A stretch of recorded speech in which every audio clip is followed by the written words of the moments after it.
दुनिया में सबसे बेटा है।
जिस समय भगवान विष्णु ने हिरण्याक्ष का वध किया है भक्तों, आज जब हिरण्याक्ष का वध सुनता है हिरण्यकश्यप तो भक्तों आग बबूला हो जाता है। काहे की होना भी चाहिए, मन में विचार करता है ऐसा कौन सा यत्न करें, कौन सा प्रयत्न करें जिससे अब अपने भैया का बदला चुका सकें। आज विचार करता है क्यों ना चल करके तपस्या करना चाहिए, और जब मैं तपस्या को करूँगा उसके बाद में वरदान को प्राप्त करूँगा। जब तो विचार करता है आखिर में तपस्या कितनी करनी चाहिए, सोचता है क्यों ना भोले बाबा की तपस्या करना चाहिए, क्योंकि भक्तों भोले बाबा ऐसे देवता है जो बहुत ही जल्द प्रसन्न हो जाते हैं। बिना ही सोचे विचारे भक्तों को वरदान देते रहे। कहाँ तक बताया जाए, ऐसे ऐसे भक्त हुए मेरे भोले बाबा के। एक भक्त हुआ है भस्मासुर, जिसको भी भोले बाबा ने ही वरदान दिया। अंत में भोले बाबा के ऊपर हाथ उठाकर दौड़ा। और एक भक्त हुआ है बाणासुर, जिसको भी भोले बाबा ने ही वरदान दिया। और अंत में क्या हुआ, भोले बाबा से युद्ध करने के लिए भक्त तैयार हो गया। ऐसे ऐसे भक्त हुए मेरे भोले बाबा के। आज उसी समय विचार कर रहा है कि क्यों ना भोले बाबा की तपस्या करना चाहिए। आज उसी समय क्या हुआ कि भाई का मरना सुनते ही और भाई का लो बलि पड़ा।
भोले बाबा की तपस्या करने के लिए चल पड़ा हिरण्याकश्यप।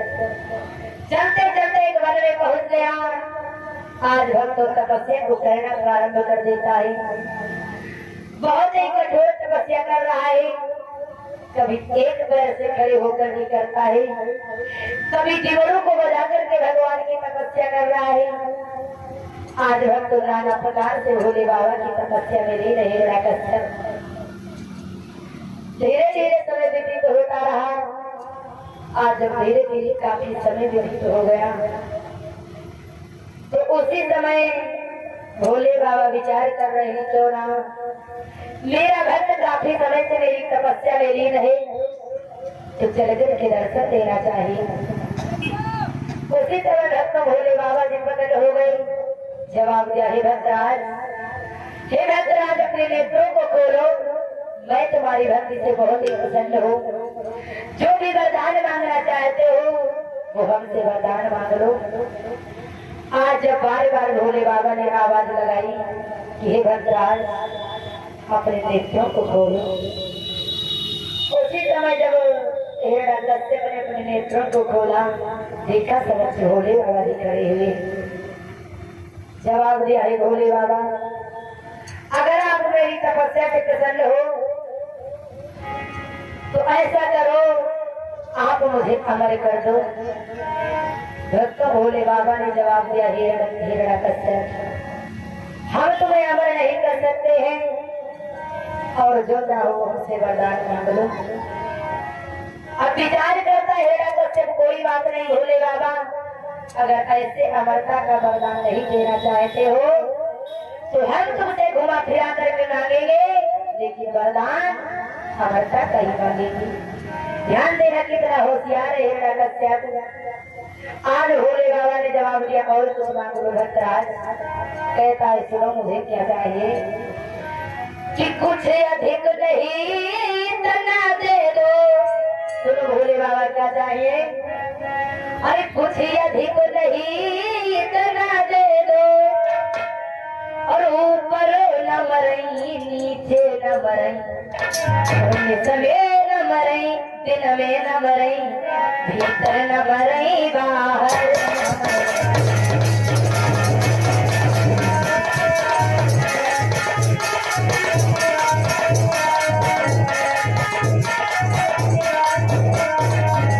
कहता है, सुनो भोले बाबा,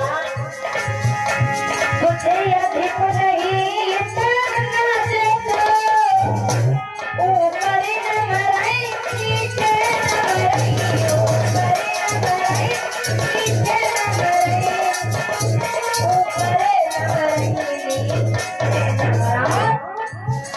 मरई, सवेर न मरई दिन में न मरई, सवेर न मरई दिन में न मरई, भीतर न मरई बाहर न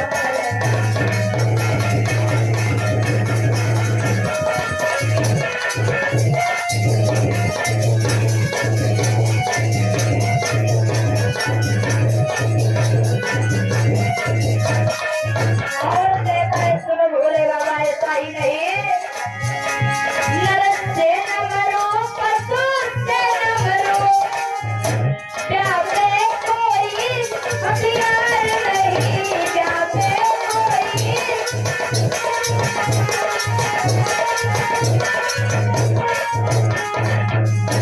प्यासे कोई हथियार नहीं, और दुनिया में हमें भोगने को, दुनिया में हमें भोगने को रह जाए कोई बिहार नहीं।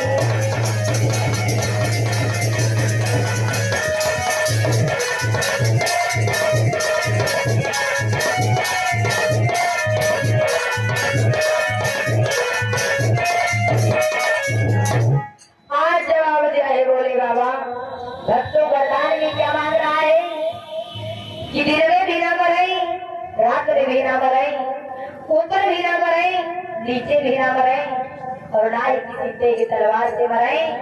और ऐसा ही नहीं है भोले बाबा, एक साल में 12 महीने होते हैं, तो हम उन 12 महीनों में भी ना मरई। भक्तों भोले बाबा समझ गए कि हे हिरण्यकश्यप, हम अच्छी तरह से जानते हैं तुम्हारे विचार क्या हैं। आज उसी समय भोले बाबा ने क्यों मस्त कह दिया, इधर जब हिरण्यकश्यप को भक्तों वरदान मिल गया, भोले बाबा जी तो वरदान देकर के अंतर ध्यान हो गई।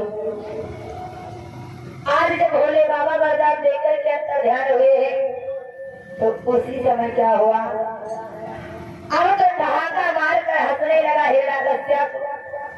कहता है, ब्रह्मा मैं हूँ, विष्णु मैं हूँ, आज से मेरे राज्य में जो भी राम का नाम लेगा उसे प्राण दंड दिया जाएगा।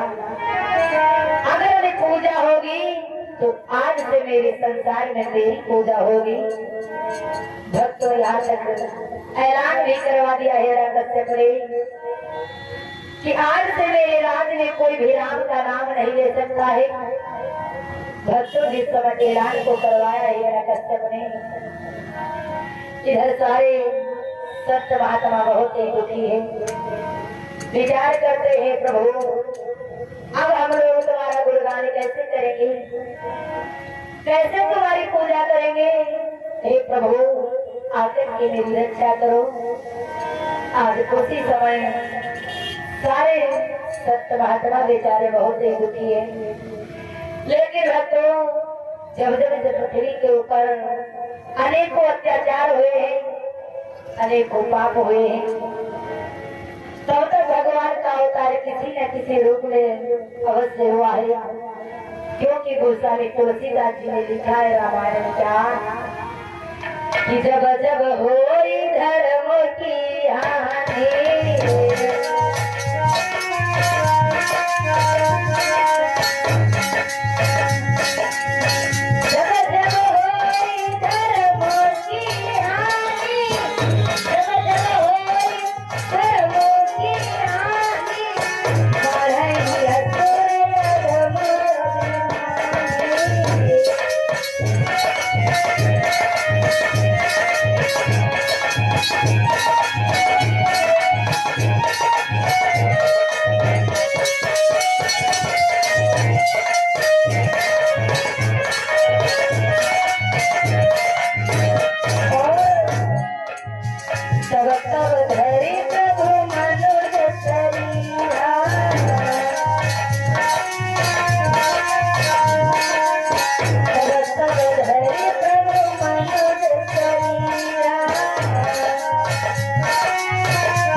अनेकों अत्याचार हुए, अनेकों पाप हुए हैं, तब तक भगवान का अवतार किसी न किसी रूप में अवश्य हुआ है।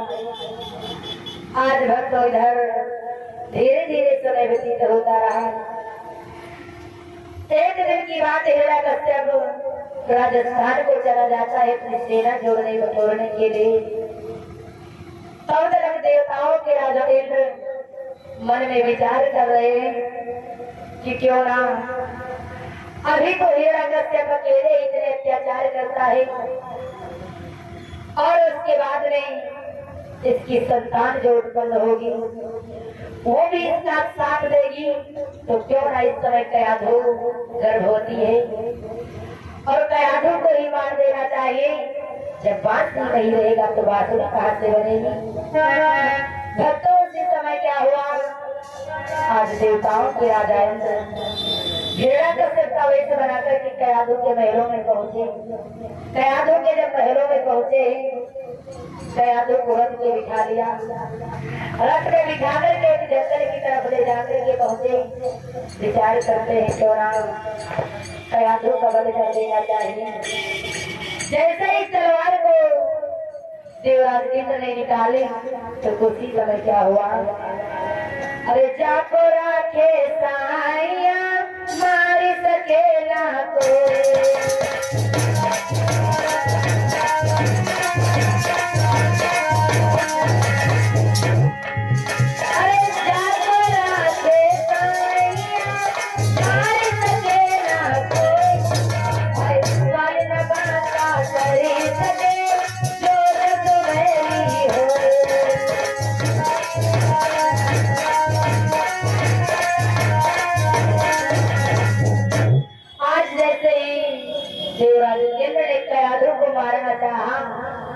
तो फौरन ही भक्तों देवर्षि नारद का आगमन हो गया।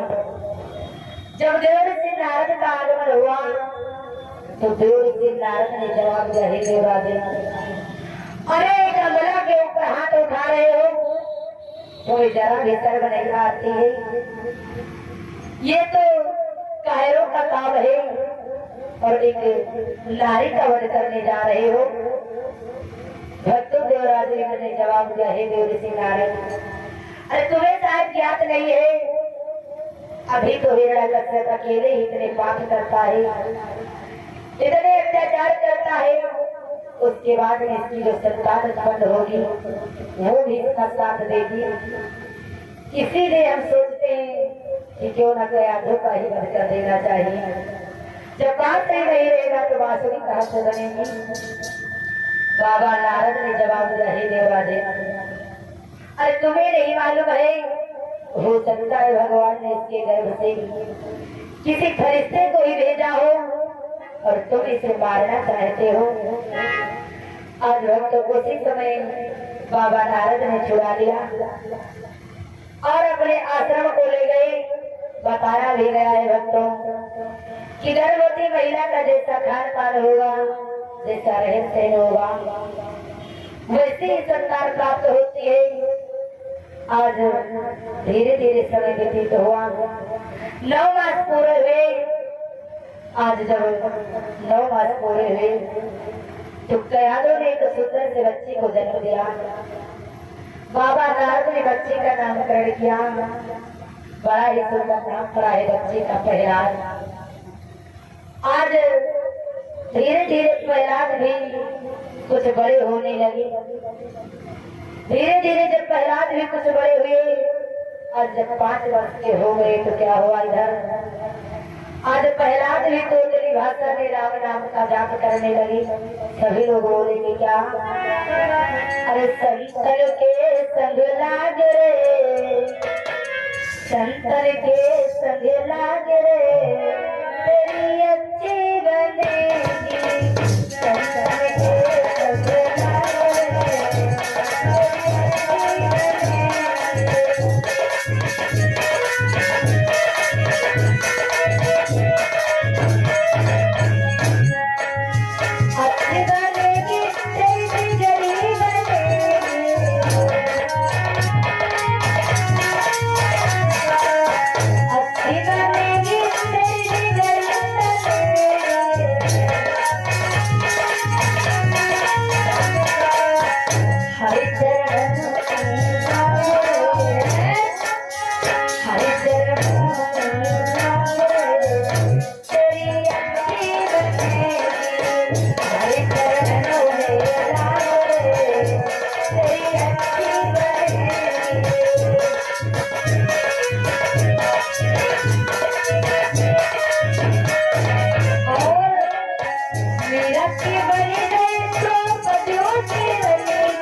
राम नाम का जाप करने लगे।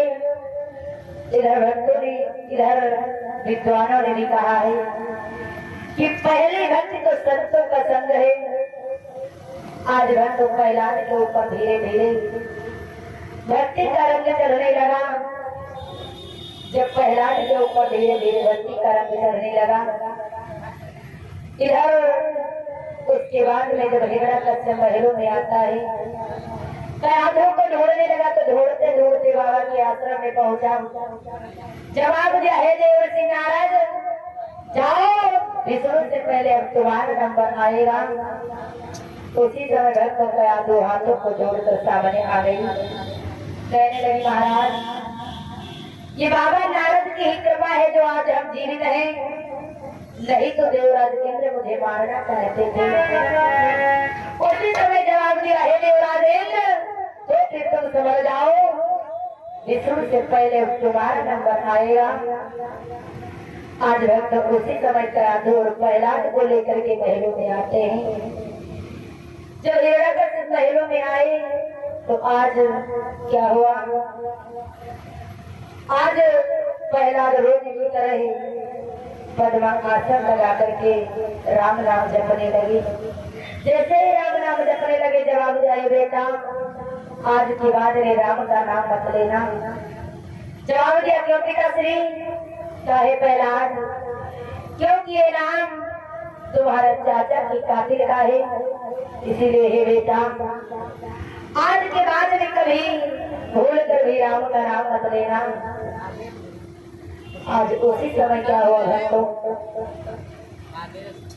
आज उसी समय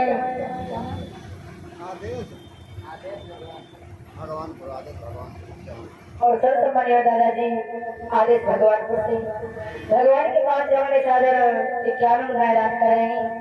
भगवान हमेशा भंडार को बढ़ते रहे, धर्म से आशीर्वाद प्रेम से भगवान की। आज भक्तों उसी समय क्या हुआ, जवाब दिया, हे बेटा, आज के बाद में कभी राम का नाम मत लेना। आज वहीं पर गुरु शंकराचार्य के पुत्र सत्यावर्त जी मौजूद थे। उन्होंने जवाब दिया, हे महाराज, इसमें इस बच्ची का कोई कसूर नहीं है, ये तो सब रहन सहन का कसूर है, और इसका नाम मेरे यहाँ लिखवा दो, मैं इसके ऊपर तुम्हारा रंग चढ़ा दूंगा। आज उसी समय क्या हुआ, प्रहलाद को लेकर के आश्रम में पहुंचे चंडावर्त जी।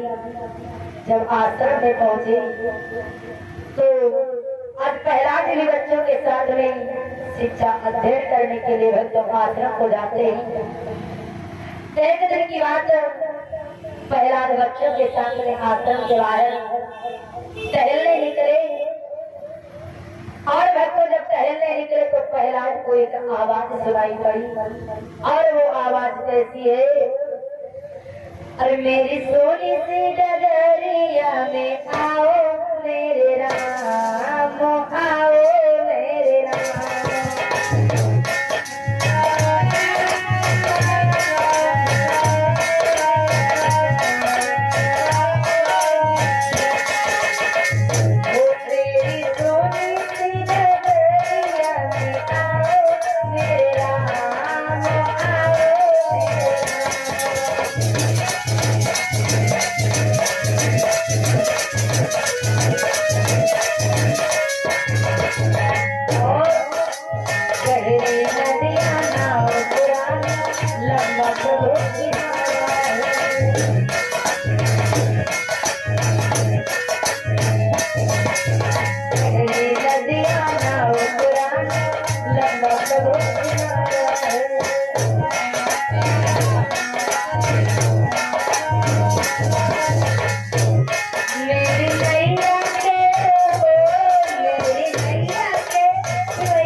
बच्चों से कहने लगे, ऐ बच्चों चल करके देखना चाहिए हमारे पिताश्री के राजने कौन हमारे पिताश्री के बैरी का नाम ले रहा है, किसको अपने प्राण प्रिय नहीं है।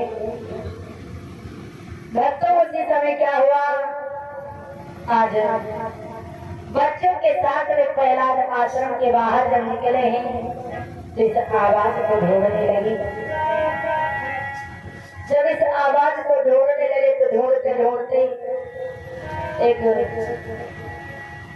ढूंढते पहुंचे हैं तो क्या देखा है, टूटी मरैया है, कुम्हारी माता बैठे बैठे गुनगुना रही है।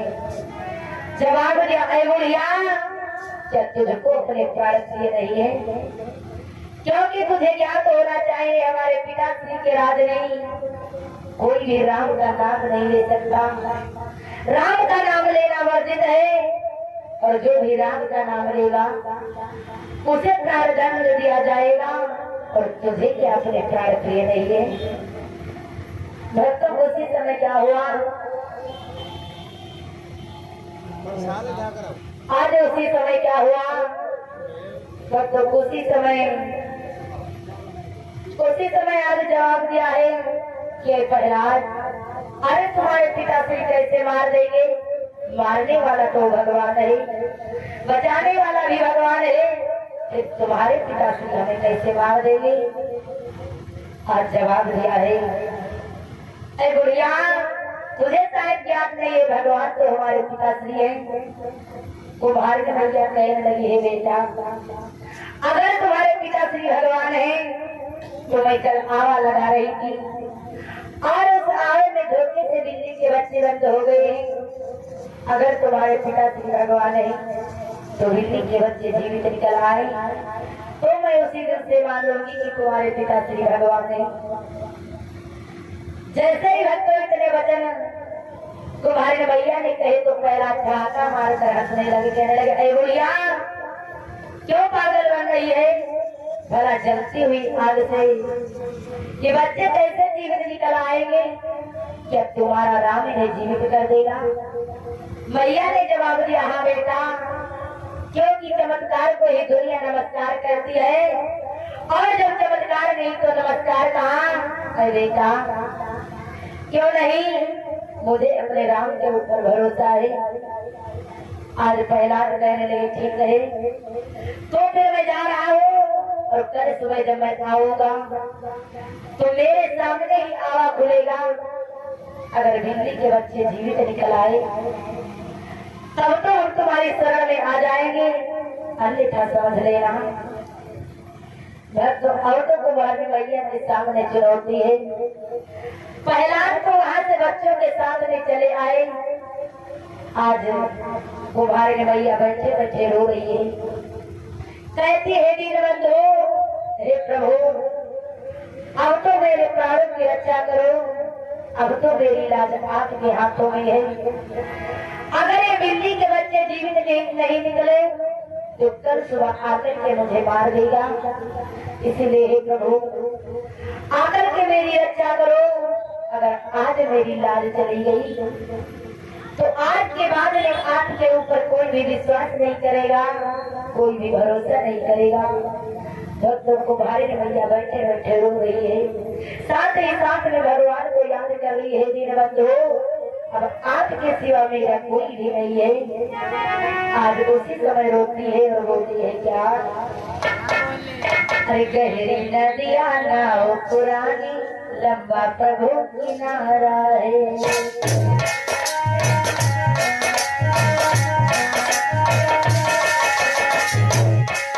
अरे गहरी नदिया नाव पुरानी लंबा प्रभु किनारा है।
क्या हुआ तुम्हारे देवता पूरी रात बैठे बैठे गुनगुनाती रही, साथ ही साथ में भगवान को याद करती रही। हे वीर बंधु, आकर के मेरी रक्षा करो। हे प्रभु, आज हम तो इधर रात्रि व्यतीत हुई, जैसे ही सवेरा हुआ आज प्रहलाद जी बच्चों के साथ बैठे से वहीं पर आए हैं जहाँ कुमार मैया निवास करती थी। आज जब प्रहलाद जी बच्चों के साथ में आए हैं तो प्रहलाद के सामने ही आवा खोला गया। भक्तों, जब प्रहलाद के सामने आवा खोला गया तो बिल्ली के बच्चे आज भक्तों जीवित निकल आए। जब बिल्ली के बच्चे जीवित निकल आए तो प्रहलाद को शंका हो गई, ऐसा तो नहीं कुछ मैया ने गड़बड़ कर दिया हो। तो आज भक्तों प्रहलाद ने क्या किया, एक हंडी के अंदर झांक कर देखने लगे।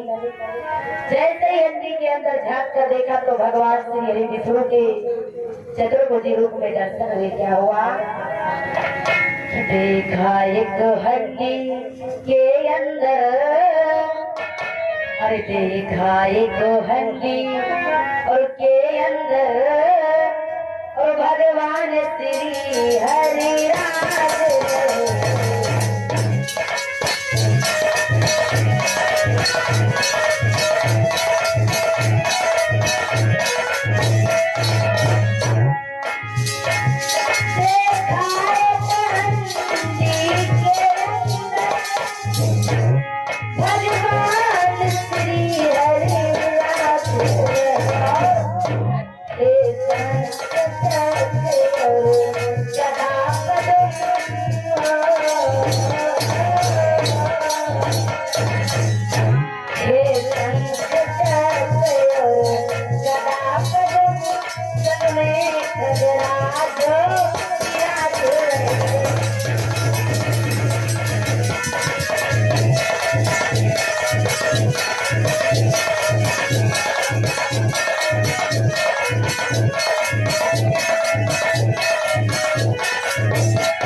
जैसे ही हंडी के अंदर भक्त को ध्यान कर देखा तो भगवान श्री हरि विष्णु के दर्शन हुए चतुर्भुजी रूप में।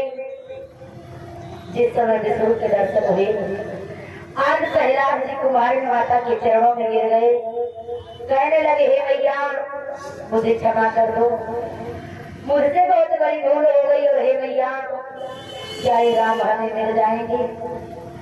मैया ने जवाब दिया, क्यों नहीं बेटा, जो भी निभाव से बुलाता है, भक्ति से बुलाता है तो ऐसे भक्तों के लिए भगवान कभी कभार नहीं करते। मीरा ने बुलाया, भगवान दौड़े चले आए। द्रौपदी ने बुलाया, भगवान दौड़े चले आए। जवाब दिया, हे प्रहलाद, क्या आपने कोई गुरु किया है? प्रहलाद ने जवाब दिया, नहीं मैया। मैया ने जवाब दिया, हे बेटा, अभी तो तुम अधूरे हो। प्रहलाद ने जवाब दिया, मैया तो फिर पूरे कैसे होंगे? मैया ने जवाब दिया, जब तक गुरु नहीं करोगे तब तक परमात्मा की प्राप्ति आपको नहीं हो सकती। और कहा गया है क्या कि बिन गुरु भवनिधि तरई न कोई, बिन गुरु भवनिधि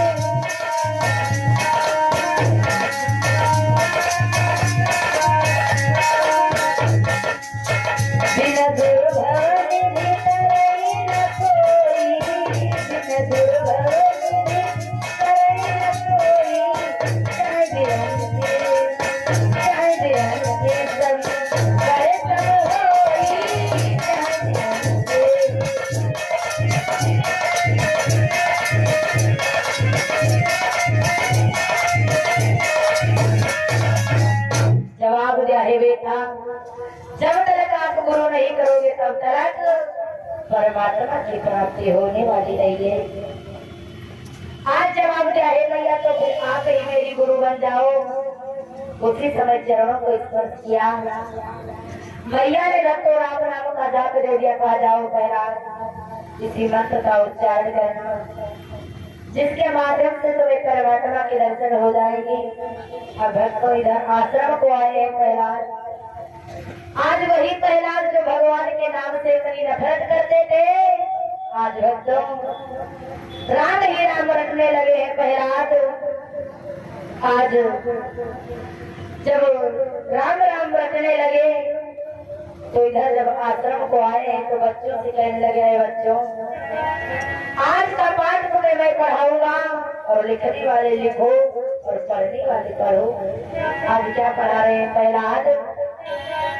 अरे लिखो पाठी पे राम और लिखो पुस्तकों पे राम, लिखो पाठी पे राम, लिखो पुस्तक पे राम, सिया राम राम राम सिया राम राम राम।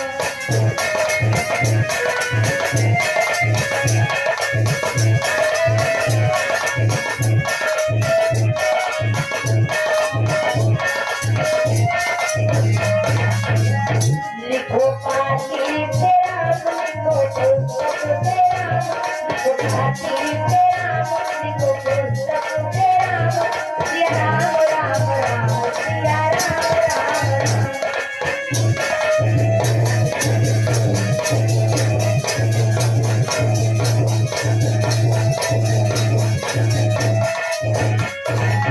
आज बच्चों से कहने लगे, है बच्चों आज का पाठ तो लोगों को मैं पढ़ाऊंगा। जैसे ही बच्चों राम राम रखने लगे प्रहलाद, इतने में क्या हुआ?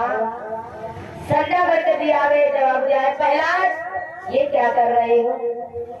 अच्छी तरह से जानते हो कि राम का नाम लेना तुम्हारे पिताश्री के राज में वर्जित है। आज जवाब दिया है गुरुजनों, अरे हमारे पिताश्री के चक्कर में तुम लोग पागल ना बनो और चाहो तो हमसे मंत्र ले लो और अपना जीवन संभाल लो।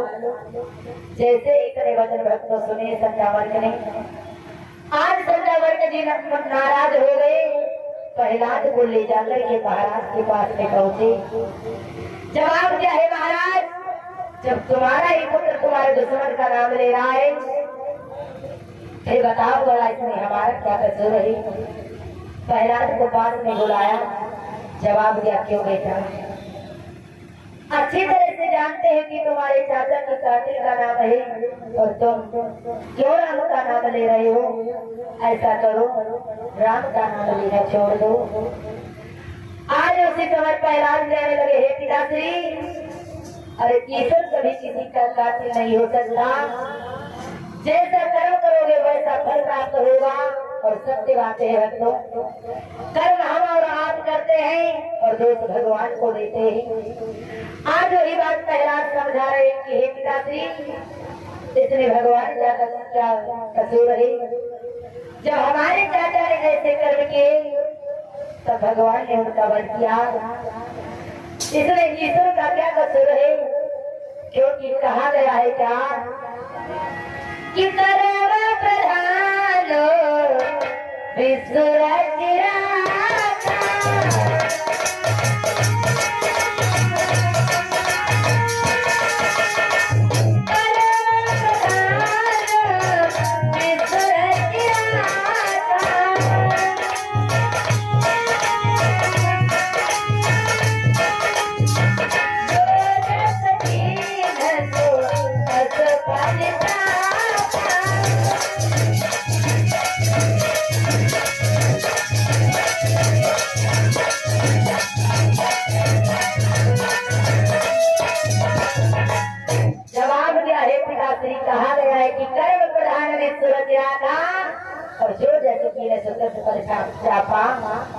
क्योंकि भक्त कर्म सबके लिए बराबर है, चाहे तर हो चाहे नारायण हो, कर्म सभी के लिए बराबर है।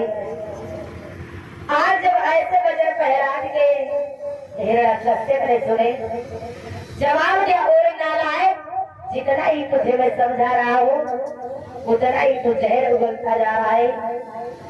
फौरन ही गोदी से उठा करके दूर फेंक दिया। आज भक्त तो जब गोदी से दूर फेंक दिया, कयाधुक के पास में बुलाया, जवाब दिया, जाओ देवी इसे जहर का प्याला दे दो। भक्तों आज कयाधुक रोने लगी, क्योंकि मैया चाहे जैसी भी हो, आज मैया की आंखों से आंसू बहने लगे। कहने लगी, मैं कैसे अपने हाथों से अपने पुत्र को जहर का प्याला पिलाऊंगी।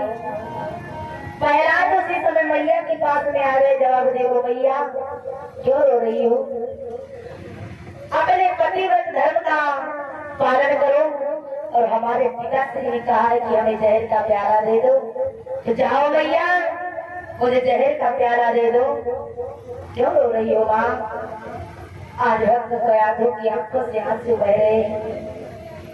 आज मैया मन में विचार करती है, मैं कैसी निर्दयी माँ हूँ जो अपने पुत्र को अपने हाथों से मारने जा रही हूँ। आज भक्त को जहर का प्याला पिलाया गया। हिरण्यकश्यप से विचार करने लगा, चल करके देखना चाहिए प्रहलाद की मृत्यु हो गई होगी। लेकिन जब देखा तो प्रहलाद प्रभु का गुणगान कर रहे हैं। उसके बाद में भक्त को क्या हुआ, पहाड़ों से डाला गया, फिर भी प्रहलाद के ऊपर कोई फर्क नहीं पड़ा। नागों में डाला गया, फिर भी कोई फर्क नहीं पड़ा प्रहलाद के ऊपर, क्योंकि प्रहलाद की लगन भगवान से लगी थी। और जो भी सच्चे मन से भगवान से लगन लगाता है, ऐसे भक्तों का दुनिया में कोई भी बाल बाका नहीं कर सकता। आज बहुत से अत्याचार किए गए, लेकिन प्रहलाद के ऊपर भक्त कोई भी फर्क नहीं पड़ा, क्योंकि कहा गया है क्या कि भगवान के सच्चे भक्तों को और पग पग पे सहारा मिलता है।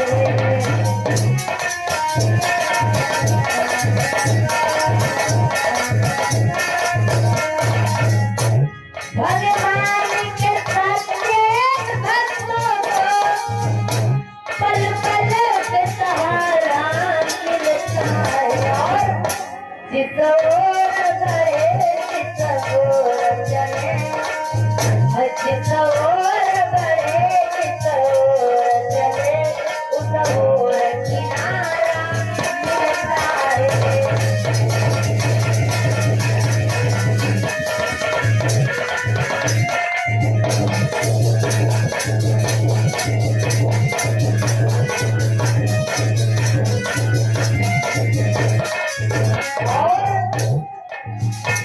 जीवन में अगर तूफान उठे, लहरों में नैया फंसी हुई, लहरों में नैया फंसी हुई, लहरों में नैया फंसी हुई। और यदि राम नाम का अमल जो है ऐसे हो, यदि राम नाम का अमल जो हो, तो सहेज किनारा मिलता है।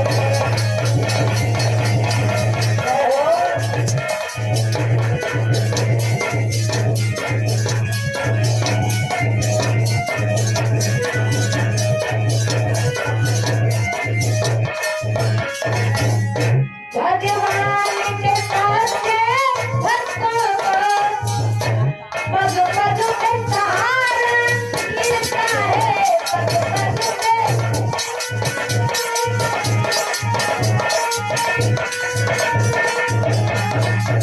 हर पग पग पे सहारा मिलता है। और जिस ओर बढ़े जिस ओर चले, जिस ओर बढ़े जिस ओर चले, उस ओर किनारा मिलता है।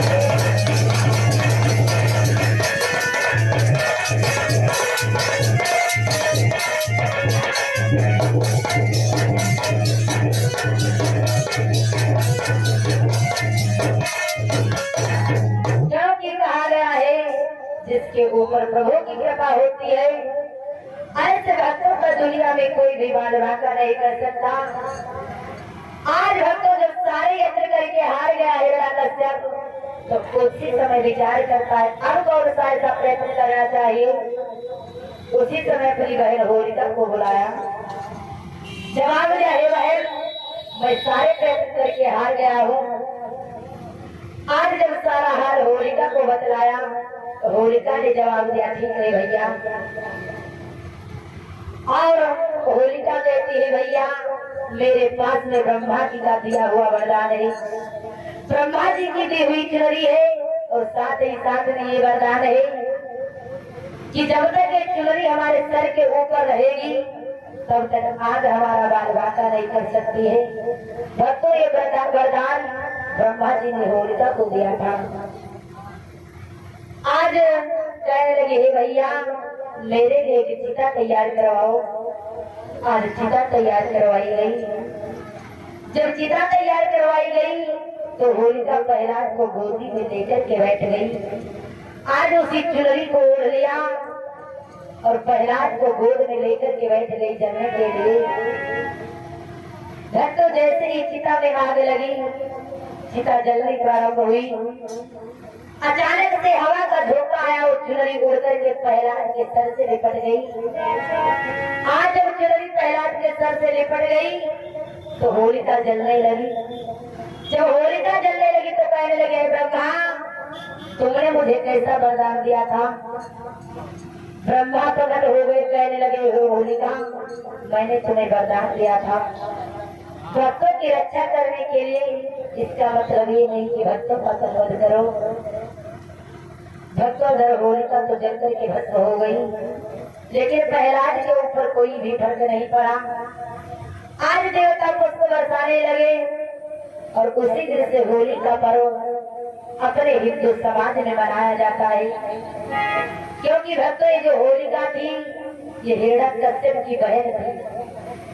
उसी दिन से होली का पर्व अपने हिंदू समाज में मनाया जाता है। आज जब होलिका भी जल करके भस्म हुई, अब तो और भी परेशान है हिरण्यकश्यप, विचार करता है अब क्या करना चाहिए। उसी समय जवाब दिया, जाओ एक खंभा तैयार करो। आज खंभा तैयार करवाया गया। प्रहलाद को खंभे में बांध दिया। जवाब दिया, है प्रहलाद आज बुला अपने राम को, मैं भी देखूंगा तुम्हारा राम कहाँ रहता है। बुला ले अपने राम को, देखूंगा तुम्हारा राम तुम्हें बचाने के लिए कैसे आएगा। भक्तों उसी समय प्रहलाद आंखों में आंसू भर करके रोने लगी।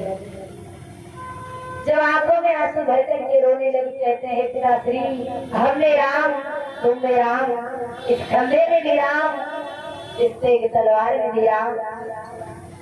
आज उसी समय कहता है, तो फिर बुला अपने राम को, मैं भी देखूंगा तुम्हारा राम कहाँ रहता है। भक्तों उसी समय आंखों में आंसू भर करके प्रहलाद बोले हैं, क्या अरे होलिका जल गई प्रहलाद बचाने आज रो रहे हैं प्रहलाद।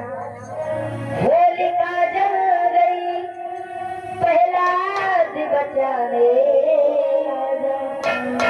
राम क्या चीज है दुनिया को दिखाने। राम क्या चीज है दुनिया को दिखाने।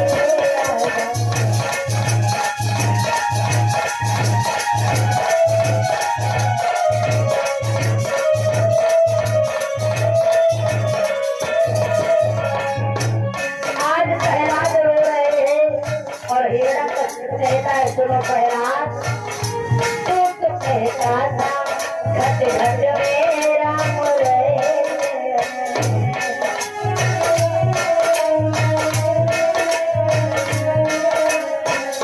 तू तो कहता था घट घट में राम रहे।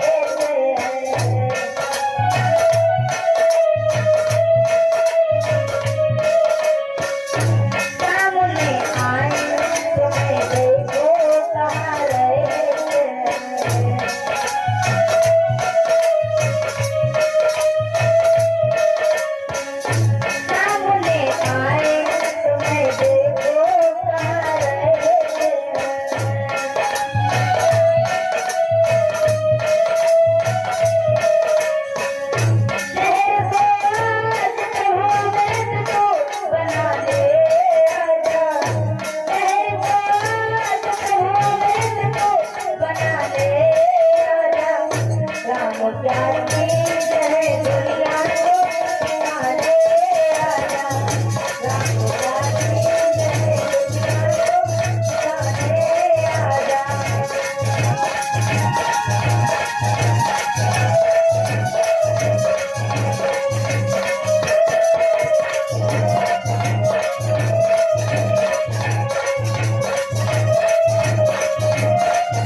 आंखों में आंसू भर करके भगवान को याद कर रहे हैं। आज जैसे ही तलवार को खंभे से मारे कश्यप ने तो क्या हुआ, फौरन ही आज खम्भ को फाड़ कर नरसिंह भगवान प्रकट हो गई।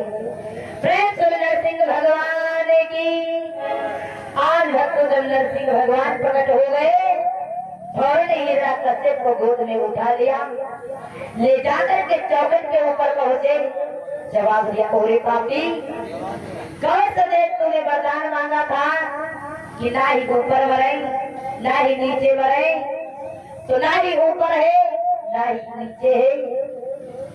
और गौर से देख तूने ये भी वरदान मांगा था कि ना ही हम दिन में मरे ना ही रात में मरे, तो ना ही दिन है ना ही रात है, संध्या का वक्त है, जिसे हम और आप कुबेरी लेना कहते हैं। जवाब दिया, ओरे पापी, तूने ये भी वरदान मांगा था कि 1 साल में 12 महीने होते हैं, तो मैं उन 12 महीनों में भी ना मरे, तो 13वां महीना चल रहा है, जिसे लौट का महीना कहते हैं। जवाब दिया, ओरे पापी, तूने ये भी वरदान मांगा था कि मैं किसी तेज तलवार से ना मरूं, तो ना ही मेरे हाथों में कोई तेग है ना ही मेरे हाथों में कोई तलवार है, मैं तुझे अपने नाखूनों से मारूंगा। इतना कहकर के नरसिंह भगवान ने क्या किया, अरे आखिर में नरसिंह ने मारी एक दहाड़,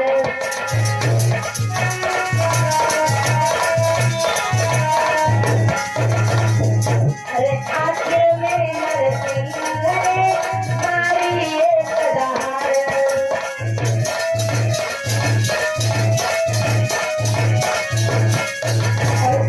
दिया उसकी जगह पेट प्रभु ने खाया।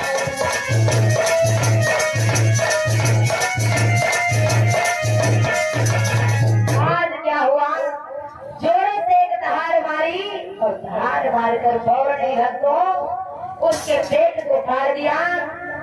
जिस समय आज पेट को फाड़ दिया, आज उसी समय हिरण्यकश्यप का वध कर दिया। भक्तों, इस प्रकार से नरसिंह भगवान ने हिरण्यकश्यप का वध किया है। आज जब हिरण्यकश्यप का वध किया तो बहुत ही क्रोध में है भगवान विष्णु। आज नरसिंह भगवान बहुत ही क्रोध में, सारे देवी देवता घबराने लगे, कहते अब क्या होगा, अगर इनका क्रोध शांत नहीं हुआ तब तो अनर्थ हो जाएगा, और किसी के बस की बात भी नहीं है जो जाकर के इनके क्रोध को शांत करे। तो आज उसी समय क्या हुआ, सारे देवी देवता हाथों को जोड़कर प्रहलाद के पास में आए, कहते हैं प्रहलाद जाओ, तुम इनका क्रोध शांत कर सकते हो। भक्तों, आज प्रहलाद ने हाथों को जोड़ा, हाथ जोड़कर नरसिंह भगवान के समक्ष आए, कहने लगे, हे प्रभु, आप अपने चतुर्भुजी रूप में आइए, हमें बहुत ही डर लग रहा है। आज नरसिंह भगवान ने अपनी गोदी में उठा लिया प्रहलाद को, उसी तरह पर चतुर्भुजी रूप में आ गई। आज कहते हैं, बेटा कहो तुम्हें कौन सा वरदान चाहिए। तो आज उसी समय जवाब देते हैं, प्रभु मेरे लिए तो तुम ही सब कुछ हो और मुझे कुछ नहीं चाहिए। सुनो भगवान, और तुम ही मेरे मंदिर और तुम ही मेरी पूजा। जवाब दिया, सुनो प्रभु, और तुम ही मेरे मंदिर तुम ही मेरी पूजा, और तुम ही देवता हो तुम ही देवता हो।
प्रभु तुम्ही मेरे माता पिता भी तुम्ही हो, तुम्ही मेरे माता पिता भी तुम्ही हो, तुम्ही मेरे बंधु हो, सदा भी तुम्ही हो।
मेरे लिए तो तुम ही सब कुछ हो और मुझे कुछ नहीं चाहिए। आपके दर्शनों को पाकर के मेरा जीवन धन्य हो गया। आज कहने लगे जाओ प्रहलाद, जब भी किसी भक्त का नाम आएगा तो सबसे पहले तुम्हारा भी नाम लिया जाएगा। उसी दिन से भक्त प्रहलाद के नाम से जाने जाते हैं प्रहलाद। इस प्रकार से भक्त प्रहलाद ने भगवान की भक्ति को करके अपने जीवन को धन्य कर लिया और इस प्रकार से हिरण्यकश्यप का वध नरसिंह भगवान ने किया।